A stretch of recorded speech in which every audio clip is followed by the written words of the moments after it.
നമ്മുടെ ഒരുപാട് നാളത്തെ ഒരു ആഗ്രഹം കേട്ടോ ലക്ഷദ്വീപ് പോകണം എന്നുള്ളത്. കുറേ മുന്നേ നമ്മൾ പ്ലാൻ ചെയ്തിട്ടുണ്ടായിരുന്നു. അപ്പോൾ ഈ വെക്കേഷനിൽ നമുക്ക് എവിടെയും പോകാൻ കഴിഞ്ഞില്ല. അപ്പോൾ നമ്മൾ ഇത്തവണ നമുക്കപ്പോൾ ടിക്കറ്റ് അവൈലബിൾ ആയിരുന്നു. അങ്ങനെ നമ്മൾ ലക്ഷദ്വീപ് പോകാമെന്നുള്ള രീതിയിൽ പോകാൻ തീരുമാനിച്ചു. അങ്ങനെ നമ്മൾ വീട്ടിൽ നിന്ന് 10 മണിക്കാണ് ഇറങ്ങുന്നത്. 10 മണിക്ക് ഇറങ്ങി നമ്മൾ പേരാമ്പ്ര സ്റ്റാൻഡിലെത്തി. അവിടെ നമ്മൾ എറണാകുളത്തേക്ക് നേരിട്ട് ബസ്സാണ് എടുത്തത്. ട്രെയിൻ നമുക്ക് കിട്ടിയില്ല. നമ്മൾ ബസ്സാണ് എടുത്തത്. കാരണം മക്കളെ കൊണ്ട് ട്രെയിനാകുമ്പോൾ കുറച്ചും കൂടി ഈസി ആയിരിക്കും എന്ന് കരുതിയിട്ട് ട്രെയിൻ നോക്കിയത്. പക്ഷേ ട്രെയിൻ കിട്ടിയില്ല. ടൈമിൽ ട്രെയിനില്ലായിരുന്നു. പിന്നെ ബസ് തന്നെ എടുത്തു. ബസ്സിൽ പക്ഷേ ഓക്കെ ആയിരുന്നു കേട്ടോ. നൈറ്റ് ആയതുകൊണ്ട് അവരൊക്കെ നല്ല ഉറക്കമായിരുന്നു. പക്ഷേ വലിയ ബുദ്ധിമുട്ടും കാര്യങ്ങളൊന്നും ഉണ്ടായിരുന്നില്ല. എന്നാൽ നമ്മൾ ഛർദീൻ്റെയും മരുന്നൊക്കെ കരുതിയിരുന്നു. കാരണം ഫസ്റ്റ് ടൈമാണ് അങ്ങനെ ബസ്സിൽ പോകുന്നത്. പക്ഷെ അതൊന്നും ആവശ്യമുണ്ടായിരുന്നില്ല. അവർ നല്ല ഉറക്കമായതുകൊണ്ടാട്ടോ വലിയ ബുദ്ധിമുട്ടില്ലായിരുന്നത്. പക്ഷേ നമ്മളവിടെ 3 മണിക്ക് എത്തി പുലർച്ച. അത് അവർക്ക് കുറച്ച് ബുദ്ധിമുട്ടായിരുന്നു. ആ ഒരു ടൈമിൽ അവർ ഉറക്കത്തിൽ നിന്ന് വിളിച്ചെണീക്കലും കാര്യങ്ങളൊക്കെ ആയിട്ട് കുറച്ച് ബുദ്ധിമുട്ടായിപ്പോയി. പിന്നെ നമ്മൾ 11 മണിക്കാണ് നമ്മൾ ബോർഡിംഗ് ടൈം പറഞ്ഞിട്ടുണ്ടായിരുന്നത്. അപ്പോൾ അതിൻ്റെ ഊബർ വിളിച്ചിട്ട് അവിടേക്ക് അതിൻ്റെ ഒരു ഓഫീസുണ്ട്, അവിടേക്ക് പോയി. കാരണം അവിടെ ലഗേജും കാര്യങ്ങളൊക്കെ ചെക്ക് ചെയ്യലും കാര്യങ്ങളൊക്കെ ഉണ്ട്. അപ്പോൾ കുറച്ച് നേരത്തെ എത്തിയില്ലെങ്കിൽ ബുദ്ധിമുട്ടാവുന്ന കാര്യം നമ്മൾ കുറച്ച് നേരത്തെ എത്തി. പിന്നെ അവിടെ നിന്നാണ് നമ്മൾ പോയി വീണ്ടും ചായ കുടിച്ചത്. കാരണം നമ്മളിത് 11 മണിക്കാണെന്ന് പറഞ്ഞപ്പോൾ നമ്മൾ പോയി ചായയൊക്കെ കുടിച്ചു വന്നു. കാരണം ഒരുപാട് ടൈം 3 മണിക്കേക്കാണ് ആ ഷിപ്പ് എടുത്തത്. കാരണം അത്രയും ടൈം മക്കളെയും കൊണ്ട് ഫുഡൊന്നും കഴിക്കാതിരുന്നാൽ അവർ ബുദ്ധിമുട്ടാക്കുമല്ലോ. കാരണം വിശന്നാൽ പിന്നെ മക്കളെയും കൊണ്ട് പോകുമ്പോൾ നമുക്കറിയാമല്ലോ, അവർ ഓക്കെ അല്ലെങ്കിൽ മൊത്തം കൊളാവും. അങ്ങനെ ഫുഡൊക്കെ കഴിച്ച് വന്നു. പിന്നെ നമ്മൾ ഉള്ളിലേക്ക് കയറി. കാരണം നമ്മളുടെ ടൈം ആയിട്ടുണ്ടായിരുന്നു. പിന്നെ ഉള്ളിൽ വലിയ പ്രശ്നങ്ങളും കാര്യങ്ങളൊന്നും ഇല്ലായിരുന്നു കേട്ടോ. ലഗേജൊക്കെ ചെക്ക് ചെയ്യലും കാര്യങ്ങളൊക്കെ ഓക്കെ ആയിരുന്നു. ബുദ്ധിമുട്ടൊന്നും ആയില്ല. പിന്നെ മക്കൾ നല്ല ഉറക്കമായിരുന്നു. അവിടെ വെയിറ്റ് ചെയ്യുന്ന ടൈമിൽ അവർ നല്ലോണം കിടന്നുറങ്ങി. കാരണം രാത്രി നേരത്തെ എണീറ്റത് കൊണ്ട് അവർക്ക് ഉറക്കം കുറച്ച് ഡിസ്റ്റർബായിരുന്നു. അതൊക്കെ ഓക്കെ ആയി അതുകൊണ്ട് സെറ്റായിരുന്നു. കാരണം അവർ നല്ലോണം ഉറങ്ങിയില്ലെങ്കിലും ഫുഡ് കഴിച്ചില്ലെങ്കിലും നമുക്ക് ഭയങ്കര ബുദ്ധിമുട്ടാണ്. കാരണം അവർ വല്ലാതെ ഡിസ്റ്റർബാവും. അത് നമുക്കും ബുദ്ധിമുട്ടാണ്. പിന്നെ അവിടുന്ന് കുറച്ച് ദൂരം പോകാനുണ്ട് ഷിപ്പ് എടുക്കുന്ന സ്ഥലത്തോട്ട്. അവിടേക്ക് നമ്മൾ ബസ്സിനാണ് പോയത്. സാധനങ്ങളോ ലഗേജൊക്കെ വേറൊരു വണ്ടിയിലും നമ്മൾ ബസ്സിൽ അവിടേക്ക് കൊണ്ടാക്കുക. ഓരോ ട്രിപ്പ് ഇങ്ങനെ അടിച്ചുകൊണ്ടിരിക്കുകയായിരുന്നു.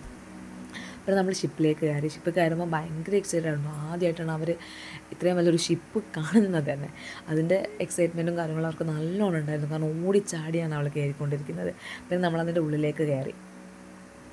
അതിൻ്റെ എക്സൈറ്റ്മെൻറ്റ് പറയണ്ട. അവർ ഓടി നടന്ന് കണ്ടുകൊണ്ടിരിക്കുകയാണ് ഷിപ്പിലെ ഓരോ സ്ഥലവും. ശരിക്കും ഹാപ്പി ആയിരുന്നു. എക്സ്പീരിയൻസ് ആയതുകൊണ്ട് ഭയങ്കര എക്സൈറ്റ്മെൻ്റ് ആയിരുന്നു. എങ്ങനെയാണ് ഉണ്ടാവുക എന്നൊക്കെ പറഞ്ഞിട്ട് കുട്ടികളും നല്ല എക്സൈറ്റ്മെൻറ്റിലായിരുന്നു. കാരണം നമുക്കൊരു ഐഡിയ ഇല്ല, നമ്മൾ ആദ്യമായിട്ടാണ് ഷിപ്പിലേക്ക് കയറുന്നത്. നമ്മൾ ഡോർമെറ്ററി എടുത്തത് ബാങ്ക് ക്ലാസ്. അല്ലാണ്ട് ഇവിടെ ഫസ്റ്റ് ക്ലാസ്സും സെക്കൻഡ് ക്ലാസ്സും ഒക്കെ ഉണ്ട് കേട്ടോ. നമ്മുടെ പാക്കേജിൽ നമ്മൾ ബാങ്ക് ക്ലാസ്സാണ് എടുത്തത്. അതായത് ഡോർമെറ്ററി ആയിട്ട് നമ്മുടെ 4 ആളെ ബെഡും 4 സ്ഥലത്തായിരുന്നു. നമ്മൾ ആ ടെൻഷനിലായിരിക്കുന്നത്. കാരണം മക്കൾക്ക് 2 പേർക്ക് വേറെ, നമുക്ക് വേറെ, അങ്ങനെയായിരുന്നു നമുക്ക് സീറ്റ് കിട്ടിയിട്ടുണ്ടായിരുന്നത്. അപ്പം നമ്മൾ അതൊക്കെ ഒന്ന് സെറ്റാക്കി അപ്പുറത്തുള്ള ആളെ മാറ്റിയൊക്കെ ചെയ്ത് നമ്മളെല്ലാവരും ഒരു സ്ഥലത്ത് തന്നെ ബെഡാക്കി. പിന്നെ നമ്മളിരുന്ന് നല്ല ടയർഡായിരുന്നല്ലോ, ഇരുന്ന് കുറച്ച് റെസ്റ്റൊക്കെ എടുത്ത് അങ്ങോട്ട് വർത്താനമൊക്കെ പറഞ്ഞ് അടിപൊളി. പിന്നെ നമ്മൾ ഇത് മൊത്തം ഇങ്ങനെ കാണാൻ വിചാരിച്ചു, ഷിപ്പ് കാണാൻ വിചാരിച്ചു. ഇതാണ് ഫുഡ് കഴിക്കുന്ന കോർണർ. സെക്കൻഡ് ഫ്ലോറിലാണ് ഫുഡ് അറേഞ്ച് ചെയ്തിരിക്കുന്നത്. നമുക്ക് ടൈം അവർ അനൗൺസ് ചെയ്യും. അപ്പോൾ നമ്മൾ വന്നിട്ട് ഫുഡ് കഴിക്കുക. ഫുഡ് നമ്മളെ പാക്കേജിലില്ല കേട്ടോ, നമ്മൾ എക്സ്ട്രാ പൈസ കൊടുത്തിട്ട് കഴിക്കണം. ഓരോ ടൈം കഴിക്കുമ്പോഴും അവർ ബില്ല് തരും. ബില്ല് പേയ്മെൻറ്റ് ചെയ്തിട്ട് നമ്മൾ കഴിക്കുകയാണ്. ശരിക്കും അടിപൊളിയാണ് കേട്ടോ അവിടെ നിന്നുള്ള വ്യൂ. പക്ഷെ നമ്മൾ സ്റ്റാർട്ട് ചെയ്യാത്തതുകൊണ്ട് എറണാകുളം തന്നെയാണ് നമ്മൾ അതിൽ കണ്ടിട്ടായിരുന്നത്. പക്ഷേ ഷിപ്പ് എടുത്തതിന് ശേഷം നമ്മൾ നോക്കുമ്പോൾ അടിപൊളി വ്യൂ ആയിരുന്നു. കാരണം കടലിങ്ങനെ നല്ല അടിപൊളിയായിരുന്നു. എന്താ പറയുക, അടിപൊളി. പിന്നെ കുട്ടികളൊക്കെ അതന്നെ, അവരിങ്ങനെ ആദ്യമായിട്ട് കാണുന്നതിൻ്റെ എക്സ്പീരിയൻസും കാര്യങ്ങളൊക്കെ ഉണ്ടായിരുന്നു. അവർ മാക്സിമം എൻജോയ് ചെയ്തിട്ടോ. ശരിക്കും നല്ലൊരു എക്സ്പീരിയൻസ് തന്നെയായിരുന്നു. കാരണം നമുക്കറിയില്ലല്ലോ നമുക്കിങ്ങനെ ഷിപ്പിലൊക്കെ പോകാൻ പറ്റുന്നതും ഒക്കെ അടിപൊളി. പിന്നെ അവിടെ നമുക്ക് ഫുഡായിട്ട് നമ്മൾ ഫുഡ് കഴിക്കാൻ പോയി. ചോറും ചിക്കൻ പൊരിച്ചതും പയറുകറിയും ഒക്കെ ഉണ്ട്. പിന്നെ അവർ വാട്ടർ മെലൺ അതവർ ഇതിൽ ഫുഡിൽ ഇൻക്ലൂഡ് ചെയ്തിട്ടുണ്ട് കേട്ടോ. മോർണിംഗ് ആയാലും ഡിന്നറായാലും ലഞ്ചായാലും ഒക്കെ അവരുടെ കയ്യിൽ വാട്ടർ മെലൺ അവർ ഇൻക്ലൂഡ് ചെയ്യും. പിന്നെ അത് കഴിച്ച് വന്ന് നമ്മൾ പുറത്തേക്ക് ഇറങ്ങി. ഇതായിരുന്നു നമ്മൾ കയറി വന്നിട്ടുണ്ടായിരുന്ന ആ എൻട്രി. ഇത് വെച്ചില്ലേ, ലാഡർ വെച്ച സ്ഥലമാണിത്. ഇപ്പോൾ നമ്മൾ ശരിക്കും കടലിൻ്റെ നടുവിലൊക്കെ എത്തിയിട്ടോ. ഫുൾ കടൽ മാത്രമേ കാണാനുള്ളൂ. ഫുള്ള് ചുറ്റും കടൽ മാത്രം. ശരിക്കും നല്ല രസമുണ്ട്. പക്ഷേ എന്താ പറയുക, നമുക്ക് ഒരു ബാലൻസിൻ്റെ പ്രശ്നമാണ് കേട്ടോ. ഇവിടെ വരുന്ന സമയത്ത് നല്ലോണം ഷിപ്പിങ്ങനെ എന്താ പറയുക, നല്ല ഇളകുന്നുണ്ട്. അപ്പം നമുക്കൊരു ഫസ്റ്റ് ടൈം ആയതുകൊണ്ടും ചെറിയൊരു ബാലൻസിൻ്റെ പ്രശ്നം വരുന്നുണ്ട്. ഈ മേലെ വരുമ്പോഴാണ് കേട്ടോ. നമ്മുടെ ഇരിക്കുന്ന സ്ഥലത്ത് പ്രശ്നം ഉണ്ടായിരുന്നില്ല. കാരണം അടിയിലാണല്ലോ ബാങ്ക് ക്ലാസ് വരുന്നത്. അപ്പോൾ അവിടെ വലിയ പ്രോബ്ലം ഇല്ല. മേലേക്ക് വരുമ്പോൾ നല്ലൊരു തലയൊക്കെ ഇങ്ങനെ കറങ്ങുന്ന പോലെ തോന്നും. പിന്നെ മക്കളെയും കൊണ്ട് ഫുള്ള് കണ്ടു, കാരണം ഒരുപാട് കാണാനുണ്ട്. വലിയ ഷിപ്പ്, അവർക്കും ഒരു എക്സൈറ്റ്മെൻ്റ് ആയിരുന്നു. ഒരു വീട് കഴിഞ്ഞിട്ട് ഇങ്ങനെ മാറുന്നത്, നമ്മളിപ്പം റിസോർട്ടിലും കാര്യങ്ങളൊക്കെ പോകുമെങ്കിലും ഇങ്ങനെ കപ്പലിൽ കിച്ചണും ബാത്റൂമും നിസ്കാരമുറിയും എല്ലാം കാണുന്നത് അവർ ആദ്യമായിട്ടാണ്. അപ്പോൾ അവർ ഓടി നടന്ന് എല്ലാം കാണുന്നുണ്ടായിരുന്നു. നമ്മളും ഫസ്റ്റ് ടൈം എന്നാണ്, പക്ഷെ നമുക്ക് അറിയാമല്ലോ ഇതൊക്കെ ഇങ്ങനെയൊക്കെ ആണെന്നുള്ളത്. അവർക്കതൊന്നും അറിയില്ലല്ലോ. അവരതിൻ്റെ എക്സൈറ്റ്മെൻറ്റിൽ ഫുള്ള് കറങ്ങി നടന്ന് ഓടി നടന്ന് കാണുന്നുണ്ടായിരുന്നു. നമ്മളുടെ കൂടെ ഒന്നും അവരില്ല, അവർ ഫുള്ള് എൻജോയ് തന്നെ. ഓടി നടന്നിട്ട് ഓരോരുത്തർ നമ്മളോട് വന്ന് പറയുക, നിങ്ങളുടെ മക്കളാണോ അവിടെ ഉണ്ട് കളിക്കുന്നത്. കാരണം അവർക്കതൊന്നും മനസ്സിലാകുന്നില്ല. ഒരു ഷേക്ക്നെസ്സിൻ്റെ ആ ഒരു പ്രശ്നമൊന്നും അവർക്കില്ലാന്ന് തോന്നുന്നു. എനിക്കറിയില്ല അവർക്കതുണ്ടോ, അല്ലെങ്കിൽ അവർക്കത് മനസ്സിലാക്കാൻ പറ്റാഞ്ഞിട്ടാണോ എന്നൊന്നും അറിയില്ല. അവർ ശരിക്കും ഹാപ്പി ആയിരുന്നു. കാരണം അവരുടെ വെക്കേഷനിൽ അവർ ട്രിപ്പ് പോവാന്ന് പറഞ്ഞിട്ട് നമുക്ക് എവിടെയും പോകാൻ പറ്റിയിട്ടുണ്ടായിരുന്നില്ല. അങ്ങനെയാണ് നമ്മൾ ലക്ഷദ്വീപിലേക്ക് പോകുന്ന ഈ പാക്കേജ് എടുക്കുന്നത്. ഇത് നമ്മുടെ ഓഫ് സീസണുമായിരുന്നു. പിന്നെ നമ്മൾ രാത്രി അവിടെ 7 മണിക്ക് 7:30 വരെയുള്ളൂ ഷിപ്പിൽ ഫുഡ്. അതിനുള്ളിൽ നമ്മൾ പോയി കഴിക്കണം. രാത്രിയും ചോറ് തന്നെയായിരുന്നു. അല്ലാണ്ട് വേറെ സാധനങ്ങളൊക്കെ ഉണ്ട് കേട്ടോ. ഈ പാക്കറ്റ്സ് ഐറ്റംസൊക്കെ നമുക്ക് വേണമെങ്കിൽ വാങ്ങി കഴിക്കാം. എന്തായാലും നമ്മൾ തന്നെ ബില്ല് ചെയ്യണം, കാരണം പാക്കേജിൽ ഫുഡ് ഇൻക്ലൂഡല്ല. പിന്നെ നമ്മൾ വന്നു, ഏറൊക്കെ ഫുഡ് കഴിച്ച് കഴിഞ്ഞാൽ പിന്നെ ഓൾമോസ്റ്റ് എല്ലാവരും കിടന്നുറങ്ങുക ചെയ്യാറ്. പിന്നെ നമ്മൾ ബംഗ്ലാസിലായതിൻ്റെ ഏറ്റവും വലിയൊരു അഡ്വാൻറ്റേജ് എന്ന് പറയുന്നത്, അവിടേക്ക് പോകുന്ന അവിടുത്തെ ആൾക്കാരുണ്ടല്ലോ, അവർ അതിലാണ് ഉണ്ടായിരുന്നത്. അപ്പോൾ നമുക്ക് അവരോട് വർത്തമാനം പറയാനും അവരുടെ കാര്യങ്ങൾ ചോദിച്ച് മനസ്സിലാക്കാനും ദ്വീപിൽ എല്ലാം നല്ലൊരു എക്സൈറ്റ്മെൻ്റ് ആയിരുന്നു. കാരണം അവിടെ എങ്ങനെയാണ് അവിടെ എന്തൊക്കെ കാണാനുണ്ട് അതൊക്കെ ഇങ്ങനെ അറിയുമ്പോൾ അവർ നമ്മളോട് സംസാരിക്കുന്ന രീതിയെല്ലാം അടിപൊളി, നല്ല ആൾക്കാരാട്ടോ. നമ്മളോട് ഓരോ കാര്യങ്ങൾ ചോദിക്കുകയും മക്കളെയും കൊണ്ട് വന്നതിൻ്റെ കാര്യങ്ങളൊക്കെ അവർ ചോദിച്ച് എല്ലാം മനസ്സിലാക്കി അടിപൊളിയായിരുന്നു കേട്ടോ. പിന്നെ രാവിലെ നമുക്ക് ഉപ്പുമാവും പഴവുമായിരുന്നു ഉണ്ടായിരുന്നത്. അത് പോയി നമ്മൾ കഴിച്ചു. അത് കഴിഞ്ഞ് പിന്നെയും കവരത്തിയാണ് നമ്മൾ ഫസ്റ്റ് പോയത്. അവിടെ ഒരുപാട് നേരം അവർക്ക് സാധനങ്ങളൊക്കെ ഇറക്കാനുണ്ട്. ഈ ഷിപ്പ് വരുമ്പോഴാണല്ലോ അവർ ഈ സാധനങ്ങളൊക്കെ കൊണ്ടുവരുന്നത്. അപ്പോൾ ആ ഷിപ്പിൽ ഒരുപാട് സാധനമുണ്ട്. അപ്പോൾ ഒരുപാട് ടൈം നമുക്ക് കവരത്തി ഉണ്ടായിരുന്നു. പക്ഷെ നമുക്കവിടെ ഇറങ്ങാനുള്ള ഒരു ഓപ്ഷൻ ഉണ്ടായിരുന്നു കേട്ടോ, ഇറങ്ങി കാണാനുള്ള. പക്ഷെ നമ്മൾ ഇറങ്ങിയിട്ടില്ല, കാരണം മോൾക്ക് തീരെ വയ്യായിരുന്നു. അവൾക്ക് ഈ നൈറ്റിലെ ബസ്സിലെ യാത്രയും എല്ലാം കൂടി അവൾക്ക് ഒത്തിരി ടയേർഡായിരുന്നു. അപ്പോൾ അവിടെ തന്നെ ഹോസ്പിറ്റലും കാര്യങ്ങളൊക്കെ ഉണ്ട് കേട്ടോ. അതിൻ്റെ ഷിപ്പിൻ്റെ ഉള്ളിൽ തന്നെ നമുക്ക് വേണമെങ്കിൽ ഡോക്ടറെ വിളിച്ചിട്ട്, ഡോക്ടറുണ്ട്, നമുക്ക് അവരോട് ചോദിച്ച് മരുന്നും കാര്യങ്ങളൊക്കെ അവർ ചെക്ക് ചെയ്ത് തരും കേട്ടോ. നമ്മൾ ഡോക്ടറൊന്നും കണ്ടില്ല, ഓൾറെഡി നമ്മൾ മെഡിസിൻസ് കരുതുകൊണ്ട് അത് കൊടുക്കുക ചെയ്തത്. അതുകൊണ്ട് നമ്മൾ പുറത്തേക്ക് ഇറങ്ങിയില്ല. പിന്നെ ജസ്റ്റ് ഒന്ന് അവിടെ ഇറങ്ങി ആ സ്ഥലമൊക്കെ ജസ്റ്റ് ഒന്ന് ഇറങ്ങിയിട്ട് അവിടെ മാത്രം നിന്ന് കണ്ടു കേട്ടോ. ഇതാണ് നമ്മുടെ മറ്റേ സിനിമയിലെ അനാർക്കലി, അത് ഷൂട്ട് ചെയ്ത പൃഥ്വിരാജും ഇവൻ്റെ ലൈറ്റ് ഹൗസ് ഇല്ലേ, അതാണ് കേട്ടോ അത്. അപ്പോൾ അതൊക്കെ ഇങ്ങനെ പറയുമായിരുന്നു, അതെന്നൊക്കെ അവിടെയുള്ള ആളിങ്ങനെ പറഞ്ഞുതരാം, അത് സിനിമ ഷൂട്ട് ചെയ്ത സ്ഥലമാണെന്നൊക്കെ. പിന്നെ നമ്മൾ തിരിച്ച് കയറി. പിന്നെയും ഒരുപാട് ടൈം എടുത്തിട്ടോ. നമ്മൾ പിന്നെയും ഒരുപാട് ടൈം പിന്നെ അവിടെ ഷിപ്പ് ഉണ്ടായിരുന്നു. പിന്നെ തിരിച്ച് കയറി നമ്മൾ അവിടെ തന്നെ ഇരുന്ന് കാണുക ചെയ്തത്. താഴേക്ക് പോയില്ല, കാരണം നിർത്തിയിട്ടായതുകൊണ്ട് നമുക്ക് നല്ല സുഖം ഉണ്ടായിരുന്നു. ആ ഇളക്കുന്ന പ്രശ്നം, ഷേക്ക്നെസ്സിൻ്റെ ആ പ്രശ്നം ഉണ്ടായിരുന്നില്ല. നമ്മളിങ്ങനെ ഇരുന്ന് കാണാൻ ഫുള്ള് കണ്ടു. ഒരുപാട് ഫോട്ടോസൊക്കെ എടുത്തു കേട്ടോ. ശരി, ഒരുപാട് ഫോട്ടോസും വീഡിയോസൊക്കെ എടുത്തു. നല്ല രസമുണ്ടായിരുന്നു നമ്മൾ ഫോട്ടോസും കാര്യങ്ങളൊക്കെ എടുക്കാൻ വേണ്ടിയിട്ട്. അപ്പോൾ അങ്ങനെ ഫോട്ടോസൊക്കെ എടുത്തു.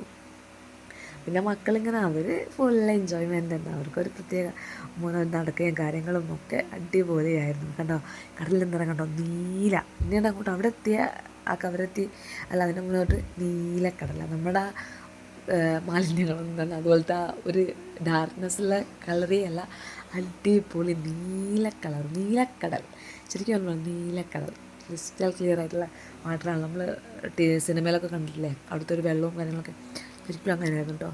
പിന്നെ മോളൊരു അവിൽ മിൽക്ക് വാങ്ങി. ഇതാണ് കേട്ടോ അവിടുത്തെ അവിൽ മിൽക്ക്. 60 രൂപ എന്തോ ആണെന്ന് തോന്നുന്നു. ടേസ്റ്റ് ഉണ്ട്, പക്ഷെ നമ്മുടെ ഇവിടെ തന്നെ ഭയങ്കര ഡിഫറെൻ്റ് ആണ്. പക്ഷേ ഓക്കെ അവർക്ക് ഇഷ്ടപ്പെട്ടു കേട്ടോ, നല്ല ടേസ്റ്റ് ഉണ്ട്. നട്ട്സും പിന്നെ അവിലും പിന്നെ പാലും ആണെന്ന് തോന്നുന്നു, അവരുടെ ആ പാക്കറ്റ് പാൽ അതൊഴിച്ചിട്ട് എന്താ അടിപൊളിയായിരുന്നു കേട്ടോ, അവർ കഴിക്കുന്നുണ്ടായിരുന്നു. പിന്നെ നമ്മളിങ്ങനെ കടൽ എൻജോയ് ചെയ്യുന്നത്, വേറെ ഒന്നുമില്ലല്ലോ, ഒരുപാട് ടൈം അവിടെ നിർത്തിയിട്ടതുകൊണ്ട് നമ്മളിങ്ങനെ മാക്സിമം എൻജോയ് ചെയ്ത് ഫോട്ടോസും കാര്യങ്ങളൊക്കെ എടുത്തു. ശരിക്കും നല്ലൊരു എക്സ്പീരിയൻസ് ആയിരുന്നു കേട്ടോ. ഒരു ടൈമെങ്കിലും എല്ലാവരും എക്സ്പീരിയൻസ് ചെയ്യണം. കാരണം ഷിപ്പ് അധികകാലം ഫ്ലൈറ്റ് പോകാനുള്ളതൊക്കെ ഈസിനെസ് കൊണ്ട് അധികവും ഷിപ്പ് അങ്ങനെ സെലക്ട് ചെയ്യാണ്ട് ഫ്ലൈറ്റാണ് അധികകാലം ചൂസ് ചെയ്യുക. പക്ഷേ ഒരു ടൈമെങ്കിലും ഷിപ്പ് ചൂസ് ചെയ്യണം, കാരണം അടിപൊളിയാണ്. പിന്നെ ഈ പ്രെയർ ഹോളും നിസ്കാര മുറി ഒക്കെ ഉണ്ട് കേട്ടോ, ഒക്കെ ഏറ്റവും താഴെയാണത്. എല്ലാം അടിപൊളി തന്നെയാണ്. അതിൻ്റെ വീഡിയോ ഞാൻ എടുത്തിട്ടുണ്ടായിരുന്നു, പക്ഷേ എൻ്റെ കയ്യിൽ നിന്ന് മിസ്സായിപ്പോയി, അതുകൊണ്ട് അതിൽ ഇതിലിടാൻ പറ്റിയില്ല. പിന്നെ നമ്മളവിടെ ഇറങ്ങി കേട്ടോ. അവിടെ ഇറങ്ങി അവിടുന്ന് നമ്മുടെ പാക്കേജിൽ ആൾ വന്നിട്ട്, ഗൈഡ് വന്നിട്ട് നമ്മുടെ റൂമിലേക്ക് കൂട്ടിക്കൊണ്ടുപോയി. അവർ മറ്റേ ഒരുത്തി അവളൊരുത്തി ആ സോങ്ങൊക്കെ ആട്ടോ ഇട്ടത്. പിന്നെ നമ്മളോട് പറയുകയാണ് ഇവിടുന്ന് ഷൂട്ട് ചെയ്ത സിനിമയാണ്, ഫുള്ള് ഇവിടെ നിന്നാണ്, കവരത്തി നിന്നാണ് എടുത്തത്. നമ്മളിറങ്ങിയത് അകത്തിയിലാണ് കേട്ടോ, അത് ഷൂട്ട് ചെയ്തത് കവരത്തി നിന്നാണ്. അങ്ങനെയൊക്കെ അതിനെപ്പറ്റിയൊക്കെ നമ്മളോട് പറഞ്ഞു തരുമായിരുന്നു കേട്ടോ. പിന്നെ നമ്മളവിടുത്തെ സ്ഥലം കാണേണ്ട തിരക്കില്ല, എന്താണ് അവിടെയുള്ള ഈ ലക്ഷദ്വീപ് എന്ന് പറഞ്ഞിട്ട് നമുക്കറിയില്ല അവിടെ എന്താ. അപ്പോൾ നമ്മളിങ്ങനെ പുറത്തേക്കൊക്കെ നോക്കി എന്താണ് അങ്ങനെയൊക്കെ ആ ഒരു മൂഡിലാണ്. നമ്മൾ റൂമിലെത്തി ചായയൊക്കെ ഇലാക്കി. അവിടെ നമുക്ക് ചെറിയൊരു കുക്കിംഗ് സെറ്റപ്പും കാര്യങ്ങളൊക്കെ നമുക്ക് സ്വന്തമായിട്ട് ചെയ്യാനുള്ളത് അവർ റൂമിൽ അറേഞ്ച് ചെയ്തിട്ടുണ്ട്. അപ്പോൾ ചായയൊക്കെ കുടിച്ച്, അപ്പോൾ അവർ വരുന്ന വഴിക്ക് നമ്മളോട് പറഞ്ഞിട്ടുണ്ടായതുകൊണ്ട് അടുത്തൊരു ബീച്ചുണ്ട്, നിങ്ങൾക്ക് വേണമെങ്കിൽ നൈറ്റ് ആയില്ലേ, ഇനി വേണമെങ്കിൽ ഒന്ന് ആ ബീച്ചിൽ പോയിക്കോ എന്ന് പറഞ്ഞിട്ടുണ്ടായിരുന്നു. നമ്മളോട് വേണമെങ്കിൽ നിങ്ങൾക്ക് പോകാമെന്ന് പറഞ്ഞിട്ടുണ്ടായിരുന്നു. നമ്മൾ ഫ്രഷ് ആകുന്നതിൻ്റെ മുന്നേ തന്നെ ബീച്ചിലേക്ക് ഇറങ്ങി, കാരണം ബീച്ചിൽ പോയി വരെ ഇറങ്ങുകയൊക്കെ ചെയ്യുകയാണെങ്കിൽ പിന്നെയും വന്നിട്ട് ഫ്രഷ് ആവണ്ടല്ലോ. അപ്പോൾ നമ്മൾ പോയി വന്നതിന് ശേഷം നമുക്ക് ഫ്രഷായിട്ട് കിടക്കാമെന്ന് കരുതി. അങ്ങനെ നമ്മളവിടെ ഫ്രഷ് ഫിഷ് കിട്ടുമെന്ന് പറഞ്ഞിട്ട് കേട്ടോ പോയത്. നല്ല ഫിഷ് അന്നേരം പിടിക്കുന്നത് അവർ കൊണ്ടുവന്നിട്ട് നമ്മൾ ചൂസ് ചെയ്യുന്നത് അവർ ഫ്രൈ ചെയ്ത് തരും. അങ്ങനെ നമ്മൾ അവിടേക്ക് പോയി. ചെറിയ ചെറിയ വീടൊക്കെ കേട്ടോ, നമ്മൾ സൈഡിലിങ്ങനെ അവരുടെ വീടും കാര്യങ്ങളൊക്കെ ഉണ്ട്. അങ്ങനത്തെ ഒരു ഏരിയയിലാണ് നമ്മളുടെ റൂം അവർ സെറ്റ് ചെയ്ത് തന്നത്. അപ്പോൾ ശരിക്കും അടിപൊളിയാണ്, ചെറിയ ചെറിയ വീടും കാര്യങ്ങളൊക്കെ ഉണ്ട്. ഇങ്ങനെ നമ്മൾ അത്ര അങ്ങ് കണ്ടിട്ടില്ല, എന്താ പറയുക, നൈറ്റല്ലേ. പിന്നെ നമ്മൾ പോകുമ്പോൾ ചെറിയ ചെറിയ ഞണ്ടില്ലേ, ഈ മണ്ണിൻ്റെ ഇടയിൽ നിന്ന് മോൻ്റെ വന്ന് പറയാം നമ്മളോട് എന്തോന്ന് ഓടുന്നുണ്ടെന്ന്. അപ്പോൾ നമ്മൾ നോക്കുമ്പോൾ ചെറിയ ഞണ്ട് ഇങ്ങനെ മണ്ണിൻ്റെ ഇടയിൽ നിന്ന് ഇറങ്ങിയിട്ട് അങ്ങനെ പോയിക്കൊണ്ടിരിക്കുക. ശരിക്കും നല്ല രസമുണ്ട് കേട്ടോ. അവിടെയുള്ള ആ ഒരു സെറ്റപ്പും കാര്യങ്ങളൊക്കെ ലൈറ്റൊക്കെ ചെയ്തിട്ട് ചെറിയ ചെറിയ സ്നാക്സും കണ്ടിട്ടുള്ളൊരു ഷോപ്പാണ് അവിടെ. അതിനപ്പുറമാണ് നമ്മുടെ ഫിഷ് ഫ്രൈ ഉള്ള സ്ഥലം. നമ്മൾ അവിടെ കയറാതെ അങ്ങോട്ടേക്ക് പോവുക ചെയ്തത്, കാരണം അവിടെ നോക്കിയിട്ട് വരാമെന്ന് പറഞ്ഞിട്ട്. അപ്പോൾ നമ്മൾ അവിടെ ഒരു മരത്തിൻ്റെ ചുവട്ടിലിങ്ങനെ ഇരിക്കുക. കുറച്ച് സമയം അവിടെ ഇരുന്നു, കാരണം മോൻ പറഞ്ഞു അവിടെ ഇരിക്കണം. അവിടുത്തെ ആ മരത്തിൻ്റെ ആ ഒരു ലീഫ് കണ്ടില്ലേ, അപ്പോൾ അതും കാണിച്ചു തന്ന് അവനവിടെ ഇരുത്തുക. ടയറിൻ്റെ മുകളിൽ ലൈറ്റും അതൊക്കെ ഇങ്ങനെ നമ്മളോട് പറഞ്ഞു തരിക. ഇങ്ങനെ നോക്കുക, അവർക്ക് അത് ഭയങ്കര ഒരു അത്ഭുതം പോലെ, ഒരു എക്സൈറ്റ്മെൻറ്റ് പോലെ. അപ്പോൾ അതുകൊണ്ട് നമ്മളോട് ഇങ്ങനെ പറഞ്ഞു തരാം, അത് നോക്കുക, ഇത് നോക്കുക, അത് നോക്കുക. അവർ എൻജോയ് ചെയ്യട്ടെ, അവരുടെ ടൈമല്ലേ. നമ്മൾ അവിടെ നല്ല തിരക്കുണ്ടായിരുന്നു കേട്ടോ, ആ ഫിഷ് ഫ്രൈൻ്റെ അവിടെ. അപ്പോൾ അവിടെ കുറച്ച് ആൾക്കാർ പോയപ്പോൾ നമ്മൾ അങ്ങോട്ടേക്ക് പോവാൻ ഇനി പറഞ്ഞു വെക്കാമെന്നുള്ള രീതിയിൽ, കാരണം അവർ പറഞ്ഞു കുറേ ടൈം എടുക്കും ആക്കി കിട്ടാൻ. അപ്പോൾ അത് മുന്നേ നമ്മൾ പറഞ്ഞു വെക്കുകയാണെങ്കിൽ നമ്മൾ അവിടെ ഒന്ന് കറങ്ങി കാണുമ്പോഴേക്കും അവരത് സെറ്റപ്പാക്കി തരുമെന്ന് പറഞ്ഞു. പിന്നെ അവിടെ ഒരു സൈക്കിൾ ഇട്ടിട്ടുണ്ട് കേട്ടോ ഇവർ, അങ്ങനെ ഫോട്ടോയും കാര്യങ്ങൾക്കൊക്കെ വേണ്ടിയിട്ടാണെന്ന് തോന്നുന്നു. അങ്ങനത്തെ 2-3 കാര്യങ്ങളുണ്ട് അവിടെ. അപ്പം മക്കൾ അതിലൊക്കെ കയറിയിരുന്ന് അവർക്ക്, പക്ഷേ ആ ഒരു ഇത്രയും ദൂരം ഷിപ്പിലിരുന്ന് വന്നതിൻ്റെ ആ ഒരു ടയർഡ്നെസ് ഒന്നുമില്ല കേട്ടോ. അവരത് കണ്ടപ്പോൾ അതൊക്കെ വിട്ട്. അതുവരെ അവർക്ക് ക്ഷീണവും കാര്യങ്ങളൊക്കെ ആയിരുന്നു, ഇതൊക്കെ കണ്ടപ്പോൾ അതൊക്കെ വിട്ട് അവർ കളിക്കേണ്ട തിരക്കിലാണ്. പിന്നെ മണലുള്ള കളി, അതിന് നല്ല ഡീസൻറ്റ് കളിയായിരുന്നു. പിന്നെ അത് മണലിലേക്ക് പോയി. പിന്നെ നമ്മൾ പിടിച്ചു വെച്ചിട്ട് കാര്യമില്ലല്ലോ, അവർ കളിക്കട്ടെ, അങ്ങനെ നമ്മൾ നോക്കിയാൽ മതി, ശ്രദ്ധിച്ചാൽ മതിയല്ലോ. പിന്നെ അവരെല്ലാത്തിനും ഇങ്ങനെ ചെയ്തെന്ന് പറയുമ്പോൾ അവർക്ക് തന്നെ ഒരു മടുപ്പായിരിക്കും. അതുകൊണ്ട് പിന്നെ അത്ര ഇതാക്കിയില്ല, അവരെന്താ വെച്ചാൽ കളിക്കട്ടെ എന്നുള്ള രീതിയിൽ ഒഴിവാക്കി. ചിലപ്പോൾ കളി കാണുമ്പോൾ അവരുടെ കൂടെ കുറച്ച് ടൈം സ്പെൻഡ് ചെയ്യാൻ. പിന്നെ നമ്മൾ ഫിഷ് സെലക്ട് ചെയ്യാൻ പോയിട്ടോ, ആ സൈഡിൽ കാണുന്ന ഫിഷാട്ടോ നമ്മളെടുത്തത്. എന്നിട്ട് അവരവിടെ അപ്പോൾ തന്നെ നമുക്ക് ഫ്രൈ ചെയ്ത് തരും. അതിന് മുന്നേ ഓർഡർ ചെയ്ത് ആരോന്നിൻ്റെ കേട്ടോ, ഫ്രൈ ചെയ്യുന്നത് നമ്മുടെ അടുത്ത സെക്ഷനിൽ ചെയ്ത് തരാമെന്ന് പറഞ്ഞത്. പിന്നെ നമ്മൾ അവിടെ ബീച്ചിൻ്റെ സൈഡിൽ പോയിരുന്നു. പിന്നെ അവർ അവിടെ കുറേ ടൈം ഇരുന്നു കേട്ടോ. പിന്നെ അവർ ഫുഡായപ്പോൾ നമ്മളെ വിളിച്ചു. മുഖമൊക്കെ നല്ല എക്സൈറ്റ്മെൻറ്റ് ഉണ്ടായിരുന്നു, കാരണം അവരങ്ങനെ ഫിഷൊന്നും അങ്ങനെ അത്ര ഇഷ്ടമുള്ള ആൾക്കാരല്ല, അതങ്ങനെ കഴിക്കാറില്ല. നമ്മൾ വീട്ടിലൊന്നും ചെയ്യുമ്പോൾ നമ്മളത് ടേസ്റ്റിലായിട്ടാണെന്ന് അറിയില്ല കേട്ടോ, അവരങ്ങനെ കഴിക്കാറില്ല. പക്ഷേ ഇതവർ നല്ലോണം കഴിച്ചു കേട്ടോ. പിന്നെ വിശപ്പുണ്ടാവും, നല്ല വിശപ്പുണ്ടാവും, കാരണം നമ്മൾ രാവിലെ കഴിച്ചു, രാവിലെ അല്ല, അത് ഉച്ചയ്ക്ക് ഫുഡ് കഴിച്ചതിന് ശേഷം പിന്നെ കഴിക്കുന്നത് ഇപ്പോഴാണ്. കാരണം പിന്നെ രാത്രിത്തെ ഫുഡ് നമുക്കില്ലല്ലോ, നമ്മൾ 6 മണിയായി അവിടെ എത്തുമ്പോൾ. നമ്മൾ തലേന്ന് 3 മണിക്ക് എടുത്ത ഷിപ്പ് പിറ്റേന്ന് 6 മണിക്ക് ആണ് കേട്ടോ ഇവിടെ അകത്തിയിലെത്തിയത്. 21 hours അവർ പറഞ്ഞത്. പക്ഷേ ഇത് സാധനങ്ങളൊക്കെ ഉള്ളതുകൊണ്ടാണ് 24 hours. അപ്പോൾ അതിൽ കൂടുതലായി ശരിക്കും, നമ്മൾ 1 day കൂടുതൽ നിന്നിട്ടുണ്ട് ഷിപ്പിൽ.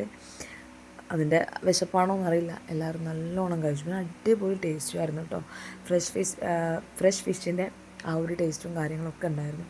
അതുകൊണ്ട് തന്നെ അടിപൊളി നല്ലോണം കഴിച്ചു. അത് കഴിഞ്ഞ് നമ്മൾ റൂമിലേക്ക് മടങ്ങി കേട്ടോ. എന്നിട്ട് കിടന്നുറങ്ങി. അപ്പോൾ ബാക്കി നാളെ.